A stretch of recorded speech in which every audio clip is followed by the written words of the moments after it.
बिस्मिल्लाहिर्रहमानिर्रहीम। अस्सलाम वालेकुम viewers, welcome to my YouTube channel and welcome to my kitchen.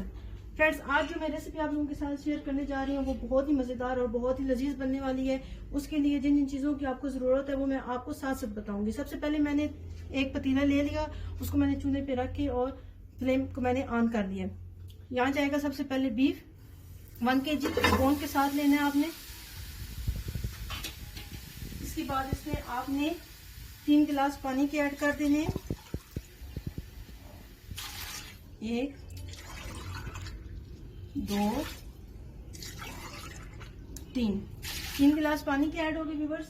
अब इसमें जाएंगे प्याज। यहाँ पे मैंने प्याज काटनी है, 2 अदद बड़े साइज के प्याज जाएंगे। इसके बाद व्यूअर्स टमाटर 2 अदद दरमियाने साइज की इस तरह से मैंने काटनी है। इसके बाद लहसुन का पेस्ट तकरीबन 2 खाने के चम्मच, अदरक का पेस्ट 1 खाने का चम्मच,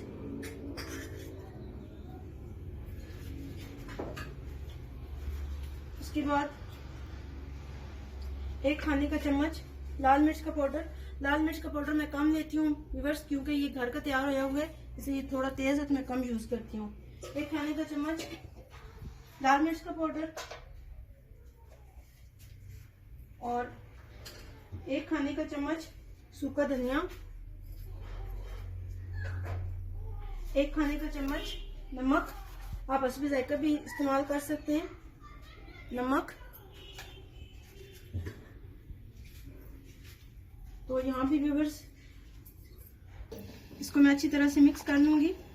सारे मसालों को बहुत अच्छी तरीके से आपने इसको मिक्स करना है। फ्लेम को मैंने थोड़ा सा तेज किया है। जब ये बॉईल होना शुरू हो जाएगा तो फिर मैं इसको दम लगा दूंगी तकरीबन 1 घंटे के लिए। लेकिन उसके दौरान टाइम टू टाइम आपने इसको चेक करते रहना है कि कहीं इसमें पानी खुश्क ना हो जाए और ये जल ना जाए। यहाँ मैं इसको छोड़ दूंगी बॉईल आने तक और फिर मैं इसको लगाऊंगी दम।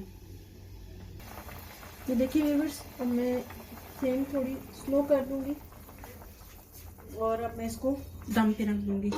1 घंटे बाद मैं इसको दोबारा चेक करूंगी। चुके हैं व्यूअर्स, मैंने गोश्त चेक कर लिया है, गोश्त तकरीबन गल चुका है। अब मैं इसमें 1 खाने का चम्मच सिरका ऐड करूंगी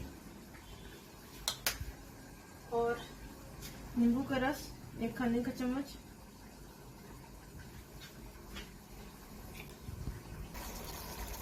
½ टीस्पून हल्दी ऐड कर दूंगी और 1 कप ऑयल ऐड कर दूंगी।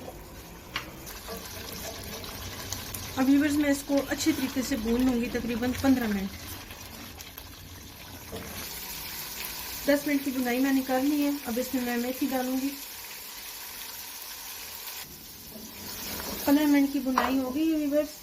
अब मैं इसमें थोड़ा सा पानी ऐड करूंगी।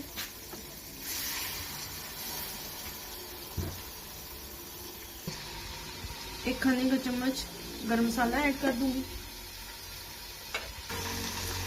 थोड़ी सी हरी मिर्च बारीक कटी हुई ऐड कर दूंगी। सारी चीजें ऐड करके मैं 2 से 3 मिनट इसकी भुनाई करूंगी। थोड़ा सा सब्ज धनिया ऐड कर दूंगी और इसको मैं कुछ सेकंड के लिए भून के कवर कर दूंगी और चूल्हा बंद कर दूंगी। तो ये थी व्यूअर्स मेरी आज की रेसिपी बीफ मसाला। इसको आप अपने घर में ज़रूर ट्राई करिएगा और मुझे अपनी दुआओं में याद रखिएगा। इसको आप नान के साथ खाएं, चटनी के साथ खाएं, बहुत मज़ा आएगा आपको। और मेरे चैनल को सब्सक्राइब करिएगा, बेल आइकन को प्रेस करें, लाइक करें, शेयर करें और कमेंट्स करके मुझे ज़रूर बताइएगा कि आपको आज की रेसिपी कैसी लगी। मुझे दुआओं में याद रखिएगा। इजाज़त दें, अल्लाह हाफ़िज़।